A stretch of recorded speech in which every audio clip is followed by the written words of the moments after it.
கிளிநொச்சி கரைச்சி பிரதேச செயலகத்துக்குட்பட்ட உருத்திரபுரம் பிரதான வீதியில் உள்ள பாலத்தை புனரமைத்து தருமாறு பிரதேச மக்கள் கோரிக்கை விடுக்கின்றனர். கிளிநொச்சியில் பெய்து வரும் மழை காரணமாக உருத்திரபுரம் பிரதான வீதியை ஊடறுத்து வெள்ளம் பாய்கின்றது.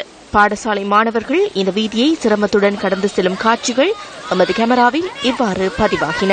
மிக நீண்ட காலமாக தாம் எதிர்நோக்கும் இந்த பிரச்சினை தொடர்பில் பல்வேறு தரப்பினருக்கு சுட்டிக்காட்டிய போதிலும் எந்தவித நடவடிக்கையும் எடுக்கப்படவில்லை என பிரதேச மக்கள் தெரிவிக்கின்றனர். இன்னும் ஒரு சில வாரங்களில் காப்போத்த சாதாரண தர பரீட்சை நடைபெற இருக்கின்றது. இதால மாணவர்கள் வந்து செல்வது பெரும் சிரமமாக இருக்கின்றது. இது தொடர்பாக நாங்கள் அனர்த்த முகாமைத்துவ அமைச்சு நீர்ப்பாசன திணைக்களத்துக்கும் சென்ற வருடம் அறிவிச்சாங்க, இந்த வருடம் கூட அறிவிச்சாங்க. இதை திருத்தாவிட்டாலும் கூட இதை துப்புரவு செய்து இந்த நீர் வழிந்தோடக்கூடிய வழிவகைகளை செய்திருமாறு அவர்களுக்கு அறிவித்தோம். நேற்றும் கூட அனர்த்த முகாமைத்துவ அமைச்சு இதை வந்து பார்த்து சென்றிருக்கிறார்கள். ஆனால் இதுவரையில எந்த விதமான முன்னேற்றமும் மாற்றங்களும் ஏற்படவில்லை. கடந்த 2000 ஆண்டு காலப்பகுதியிலிருந்து இந்த பாதையே இப்படியே தான் இருக்கிறது. சம்பந்தப்பட்ட அதிகாரிகள்,